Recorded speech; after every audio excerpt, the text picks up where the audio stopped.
नमस्कार विद्यार्थी मित्रांनो, तुम्हाला तुमचं नाव किंवा कोणत्याही मराठी शब्दाचं स्पेलिंग इंग्लिशमध्ये लिहिता येत नाही का?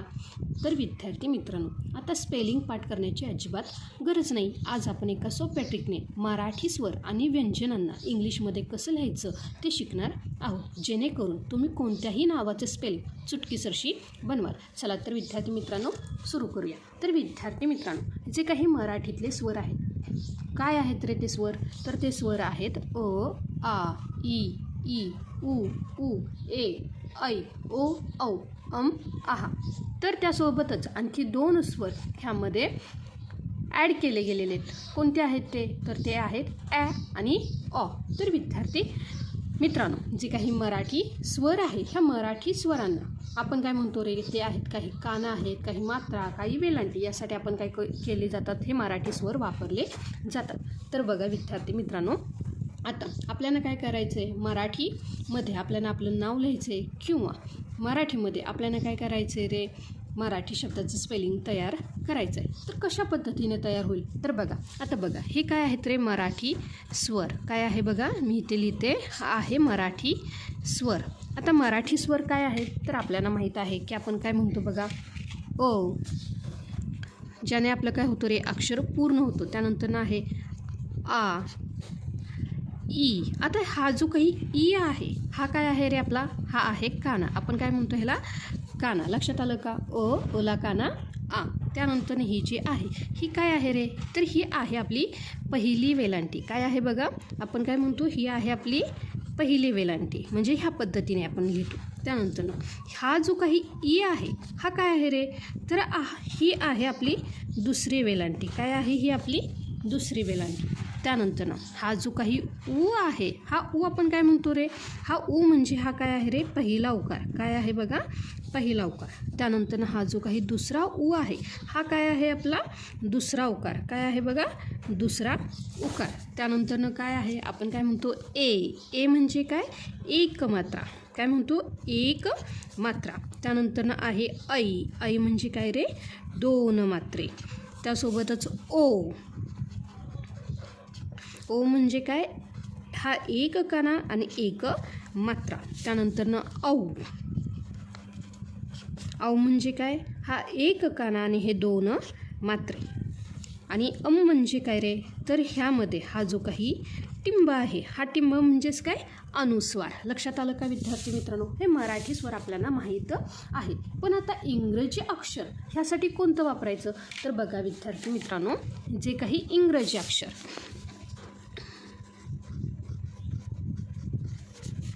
इंग्रजी अक्षर ह्यासाठी कोणतं वापरायचं? तर बघा विद्यार्थी मित्रांनो, जेव्हा आपण अ म्हणजे क असं म्हणतो, तेव्हा स्वर म्हणजे अक्षरं पूर्ण होण्यासाठी आपल्याला इंग्रजी अक्षर ए वापरायचे. काय मी सांगितलं आहे? इंग्रजी अक्षर आपल्याला इथे काय वापरायचे बघा? ए. त्यानंतर जर शब्दाला काना असेल तर डबल ए किंवा सिंगल ए वापरतात. लक्षात आलं का विद्यार्थी मित्रांनो? त्यानंतर जर पहिली वेलांटी असेल तर त्यासाठी वापरतात आय. दुसरी वेलांटी असेल तर डबल ई किंवा आय वापरतात. लक्षात आलं का? त्यासोबतच काय आहे? पहिला उकार तर त्यासाठी वापरायचा यू. दुसरा उकार असेल तर वापरायचा डबल ओ. एक मात्रा असेल तर काय वापरायचं बघा विद्यार्थी मित्रांनो? ई. आणि 2 मात्रे असतील तर वापरायचा ए आय. एक काना आणि एक मात्रा असेल तर वापरायचा आहे ओ. आणि एक काना 2 मात्रे असतील तर वापरायचा ए यू, औ.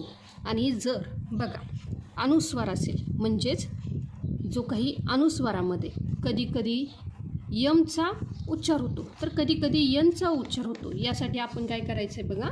ए यम किंवा ए यन. जर यमचा उच्चार झाला, एमचा उच्चार झाला तर ए एम वापरायचा. यनचा उच्चार झाला तर ए एन वापरायचा. लक्षात आलं का विद्यार्थी मित्रांनो?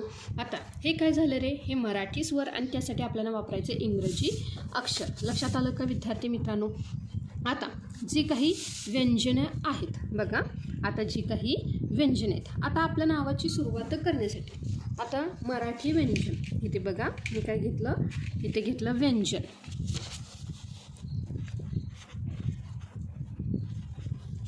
आणि इथे काय आहे इंग्लिश अक्षर काय आहे बघा इंग्लिश अक्षर. तर विद्यार्थी मित्रांनो इथे मी काय करते 1-2-3 रखाने आखून घेते. व्यंजन इंग्लिश. तर विद्यार्थी मित्रांनो आता बघा आपल्याकडे व्यंजन कुठून स्टार्ट होतं तर स्टार्ट होतं क पासून. काय मी सांगितलं व्यंजन स्टार्ट होतं क ख ग घ च छ ज झ. आता बघा विद्यार्थी मित्रांनो जेव्हा आपण काय करतो व्यंजन क घेतोय तर त्याला इंग्लिशमध्ये कसं लिहायचं तर लिहायचं के. काय लिहायचं बघा के. जेव्हा ख लिहितो तेव्हा लिहायचा के एच. ग लिहितो तेव्हा लिहायचा जी. घ लिहितो तेव्हा फक्त एच जोडायचा जी एच. च म्हणजे सी एच. छ म्हणजे सी डबल एच. ज म्हणजे जे आणि झ म्हणजे जे एच. तर विद्यार्थी मित्रांनो आता बघा जे काही व्यंजन आहे की बघा पुढे काय आहे रे पुढे आहे ट ठ ड आणि ढ. तर विद्यार्थी मित्रांनो हे जे काही व्यंजन आहे ह्या व्यंजनामध्येच मी काय करते रे ह्या दोघांचेही इंग्लिश अक्षर एकच येतं. म्हणजेच बघा मी इथं लिहिते त इथे लिहिते थ इथे लिहिते द इथे लिहिते ध. तर विद्यार्थी मित्रांनो यासाठी आपण इंग्रजी अक्षर कोणते वापरतो तर बघा त असू दे किंवा ट असू दे आपण टी वापरतो. लक्षात आलं का. ठ असू दे किंवा थ असू दे तेव्हा आपण टी एच. ड किंवा द असेल तर आपण डी वापरतो. ढ किंवा ध असेल तर आपण वापरतो डी एच. लक्षात आलं का विद्यार्थी मित्रांनो. त्यानंतर आता बघा पुढील अक्षर काय आहे बघा व्यंजन. व्यंजन आहे प फ ब भ म य र.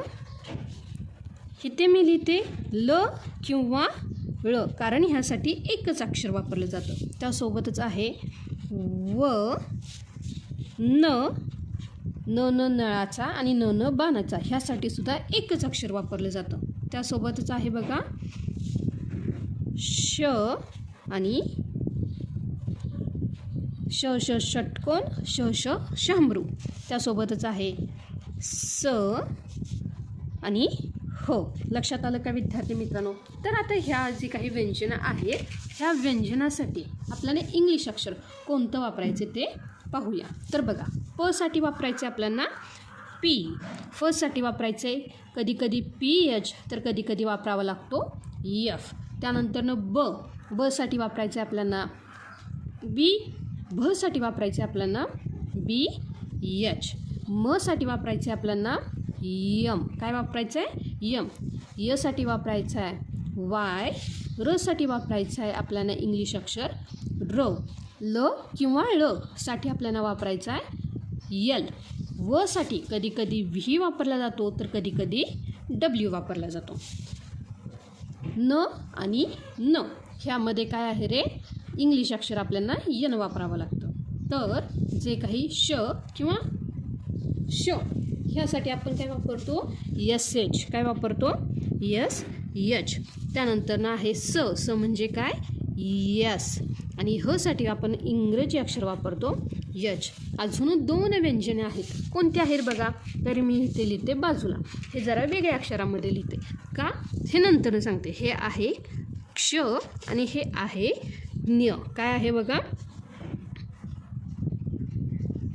क्ष आणि ज्ञ. आता हा जो काही क्ष आहे हा कसा लिहितात बरे तर तो लिहिता के एस एच. काय आहे बघा के एस एच. आणि ज्ञ. ज्ञ कसं लिहितात डी एन वाय. लक्षात आलं का.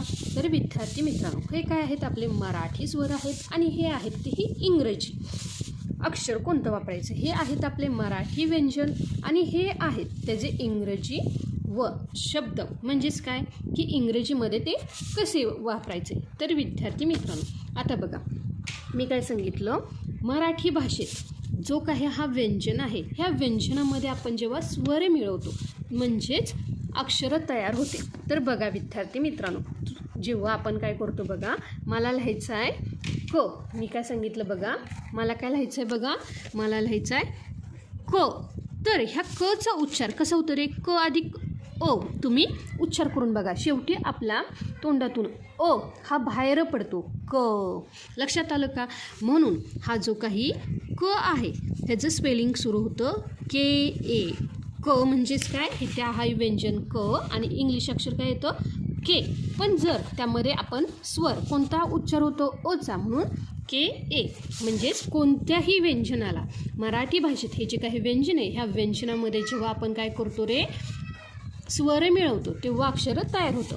तर विद्यार्थी मित्रांनो की प्रत्येक वेळेस बघा क, ख, ग, घ, च, छ म्हणजे प्रत्येक व्यंजनामध्ये काय होतो रे, अचा उच्चार होतो. काय होतो रे, औचा उच्चार होतो. म्हणून जे काही इंग्रजी लेटर आहे म्हणजे इंग्रजी जे काही अक्षर आहे तेव्हा आपण काय म्हणतो रे, के ए. ख बाराखडी लिहिताना ख, ग, घ, च, छ, ज, झ, ट, ठ, ड, ढ, त, थ, द, ध. लक्षात आलं का विद्यार्थी मित्रांनो. म्हणजेच जे काही व्यंजन आहे व्यंजनामध्ये स्वर मिळाला की आपलं अक्षर तयार होतं. लक्षात आलं का. आता बघा मराठी भाषेत आपण काय करतो रे, काना, मात्रा, वेलांटी, अनुस्वार इत्यादी जोडून काय करतो रे, शब्द पूर्ण करतो.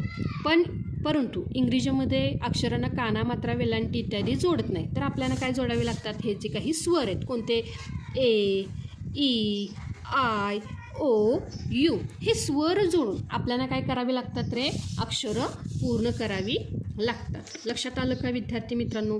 तर आता बघा आपल्याला काय करायचे, शब्द कसे बनवायचे. तर विद्यार्थी मित्रांनो आता शब्द बनवायचे पण कसे, तर बघा मला काय करायचे आहेत, हा जो काही इंग्रजी अक्षर ए वापरून मला शब्द बनवायचा आहे. म्हणजेच काय, मी इथं घेतलं अजय. काय घेतलं बघा, अजय.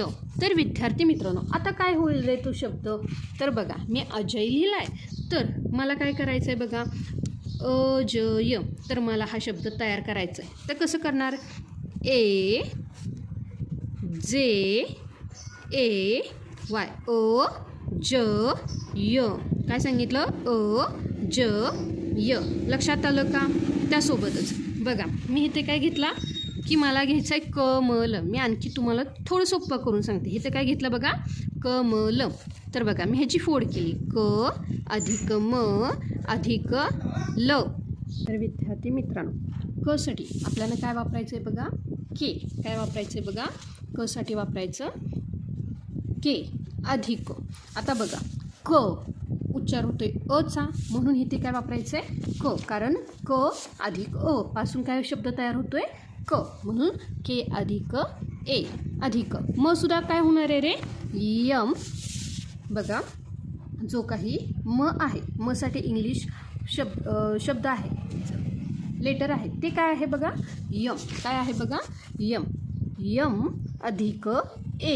आता पुन्हा एच का, कारण आपला जे काही व्यंजनामध्ये आपल्याला काय होतो रे, स्वर मिळून येतो. म्हणजेच काय, म अचा होतो ना उच्चार, म्हणून काय होणार आहे बघा, म अधिक अ. म्हणून काय होणार आहे, यम ए अधिक ल.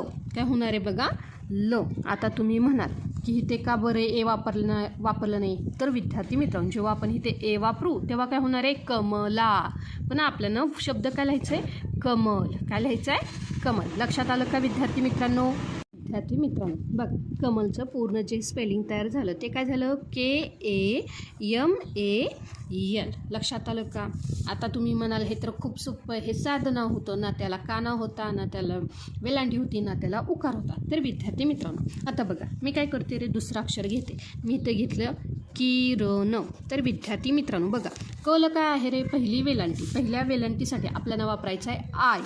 क साठी के, पहिली वेलांटी म्हणून आय. त्यानंतर ना आर. आर म्हणजेच काय, र साठी आपल्याला वापरायचं आहे आर.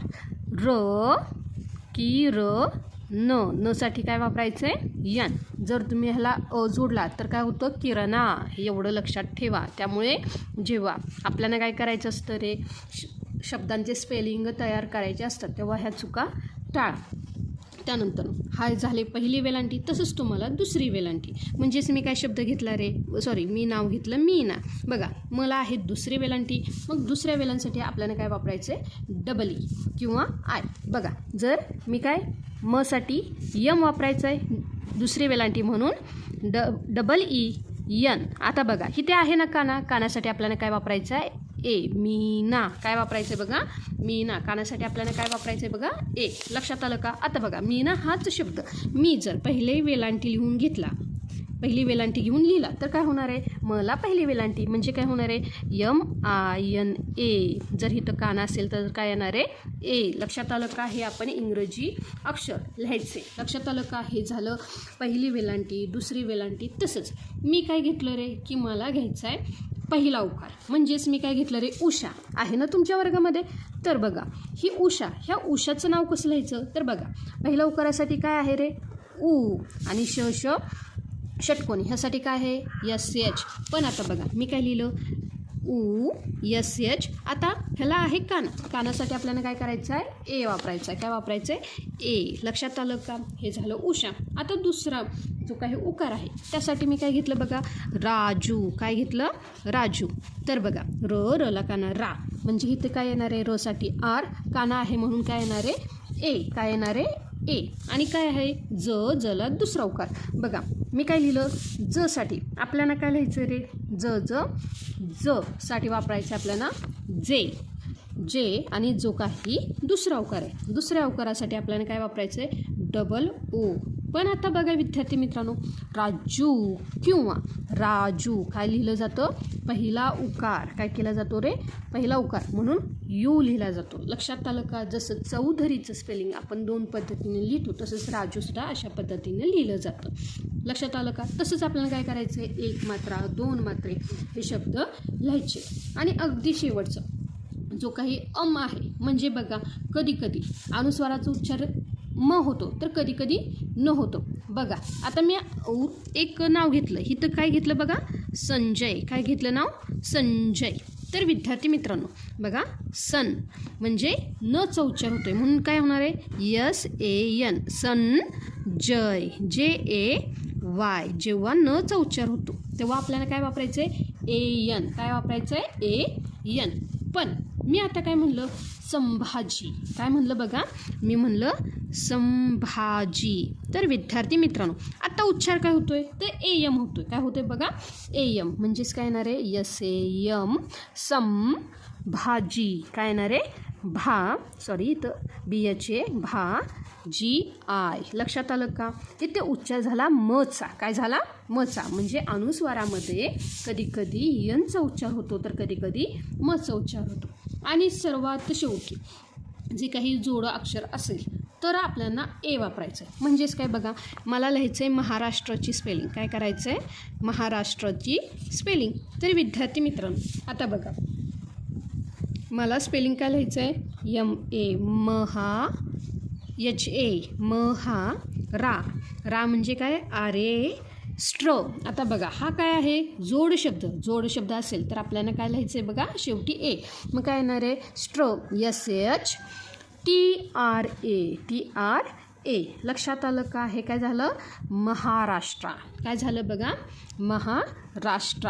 महाराष्ट्र. आणि असेच जे काही आणखी एक जोड शब्द आहे म्हणजे महिंद्रा असेल, अशा शब्दांसाठी आपल्याला काय लिहायचं रे, ए.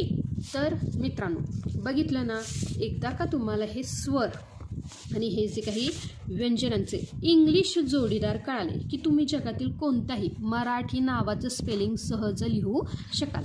आता तुमच्यासाठी एक छोटासा गृहपाठ. तुमचं नाव इंग्रजीमध्ये कसं लिहाल ते मला कमेंटमध्ये नक्की सांगा. व्हिडिओ आवडला असेल तर लाईक करा आणि आपल्या सर्व मित्रमैत्रिणींना शेअर करा. पुन्हा भेटूया पुढच्या लेक्चरमध्ये. तोपर्यंत अभ्यास करत राहा. धन्यवाद.